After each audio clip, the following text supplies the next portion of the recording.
told me that God spared my life for a reason.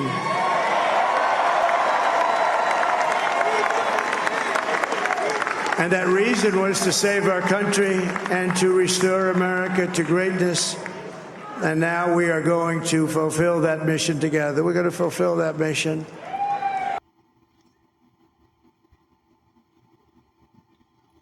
Trump is in the hand of the Lord.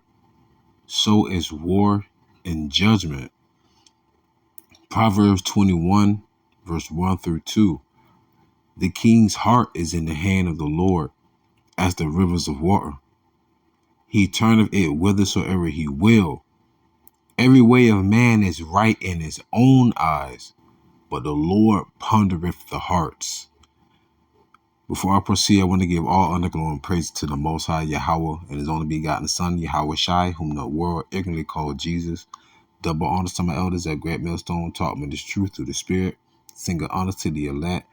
Peace and blessings be to the confusion of faces in the four corners of the earth, because Israelites will look like everybody on earth, period. Nonetheless, a decisive win for Trump. God spared my life for a reason. Indeed, so to say, the plot thickens. The king's heart is in the hand of the Lord.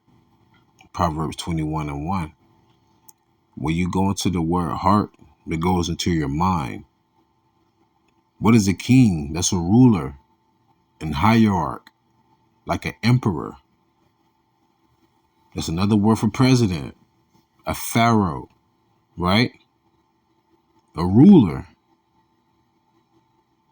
a monarch. I don't know how many more synonyms I can give you, right? So their hearts is in the minds. Their hearts, their minds is in the hand of the Lord. When you go to Exodus, the 15th chapter, the 3rd verse, it says the Lord is a man of war.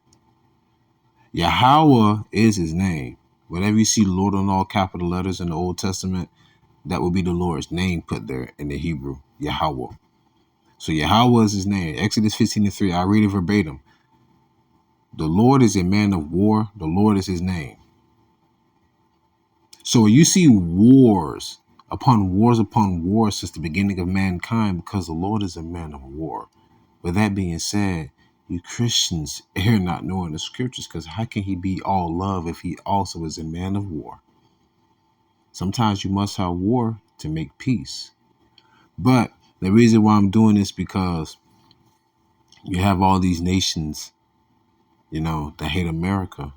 And when you think about what's going on right now in America, on the up and up, now Trump is the leader, the commander in chief, the POTUS, but the world still despises America. See, America feel like they've been resurrected again.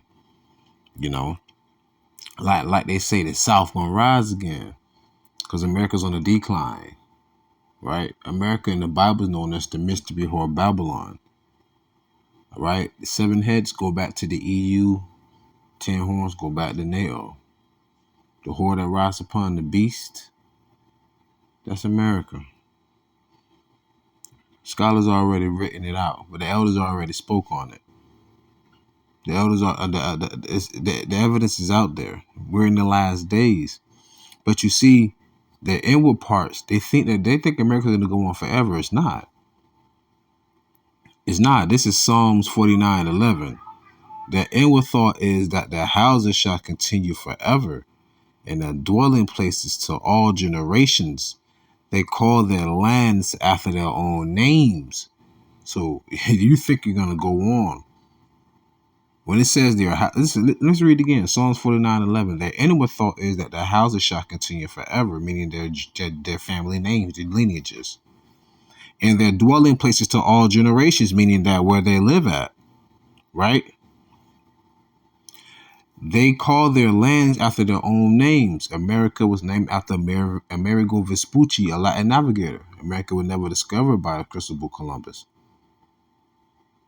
Asia got its name from Leo Scipio Asiaticus, right? Who also was a relative, a brother of Leo Scipio Africanus, which is how Africa got its name. All of these are European men, or in the Bible, Edomite men. You can't tell me this is not real. Psalms 49:11. They call their lands after their own name. So the same individuals that name these continents after themselves, in their mind, they think that their dwelling is going to be on forever. No, every great kingdom has fallen. Regardless of how immoral this queendom is, it's still a great kingdom nonetheless. It's full of wickedness, but other technological advances and how far men have gone just from that alone, and health and,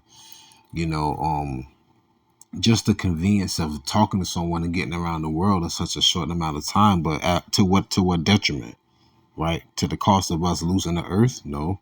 That's why the Lord said, "Except those days be shortened, no flesh shall be saved." But at this moment, I would like to play a minute-long clip. This is the Israelis over there, Benjamin and not a Jew. I mean, Benjamin Netanyahu, applauding, celebrating the victory for DJ Trump. Why? Well, let's just hear real quick, and we'll get back to it. Israeli Prime Minister Benjamin Netanyahu became one of the first world leaders to congratulate President Trump on his election victory. As CBN's Chris Mitchell reports from Jerusalem, Netanyahu also surprised the country by shaking up his security cabinet in the middle of a war. Netanyahu called the U.S. election a huge victory for President Trump and a, quote, powerful recommitment to the great alliance between Israel and America.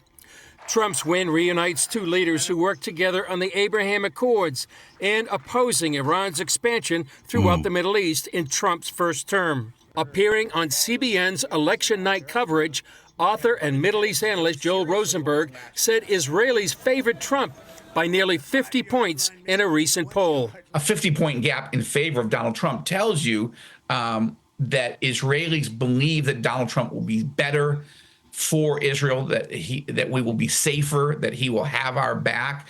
On the U.S. election day, Netanyahu took a major step by firing his defense minister, Yoav.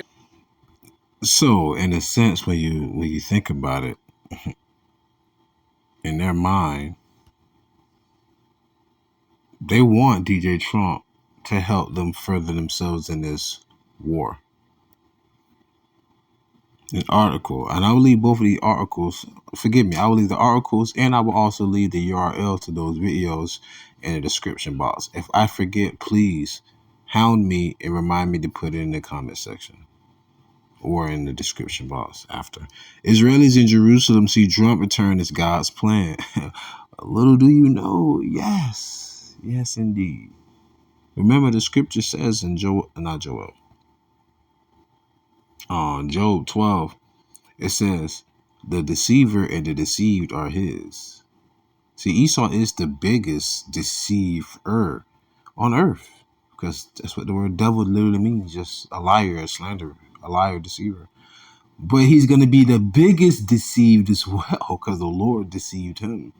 Nonetheless, when Mr. Joel Rosenberg was saying, his explanation was, well, you can see the Israeli 50%, they voted because they feel like that he will just make us safer. How? By bombing more innocent people?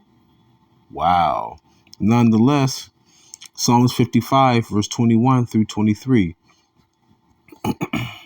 The words of his mouth were smoother than butter, but war is in his heart.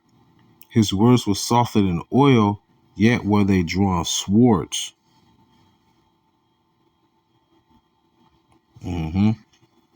Cast thy burden upon the Lord, and he shall sustain thee. He shall never suffer the righteous to be moved. Let's get back to what it said, though, in the beginning of that verse. Pardon me. Of Gallant.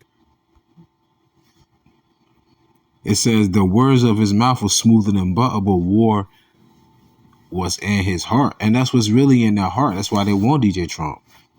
Because you have to really understand why they're doing that.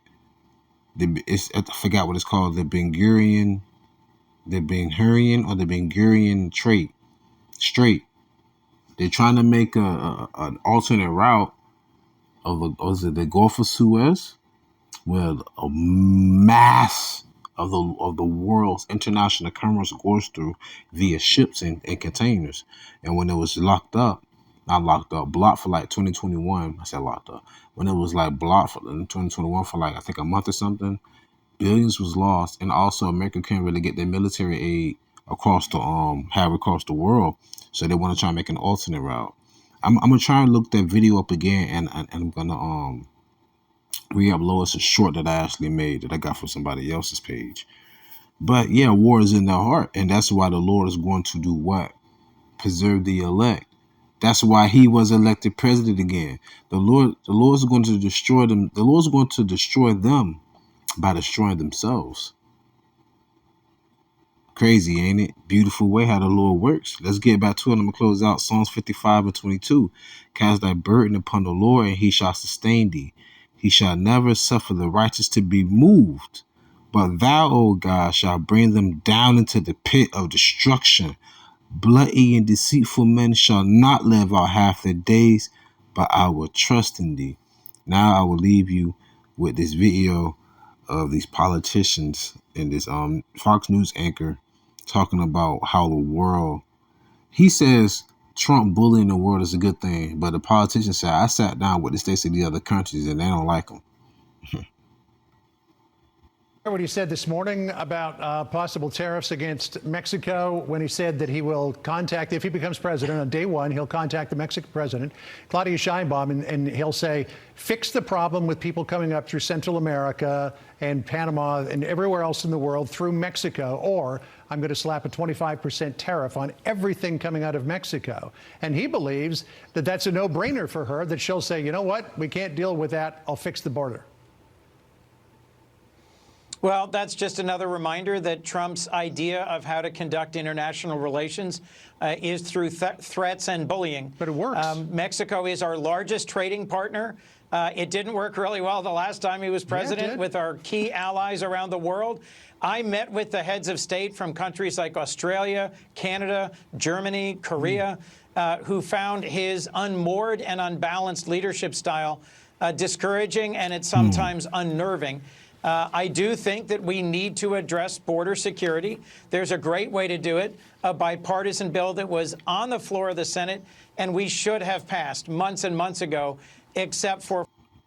The fact of the matter is that he said these other countries said that they find him to pretty much just be downright unbearable as a leader, a world leader. All right, so with that being said, pay you was at Fine Fed, stay in the spirit, don't fear, just endure it. Ask for forgiveness, prepare without ceasing, stay humble, remain diligent. Kwama Sha'Allah, Mofla Babal, Shalom.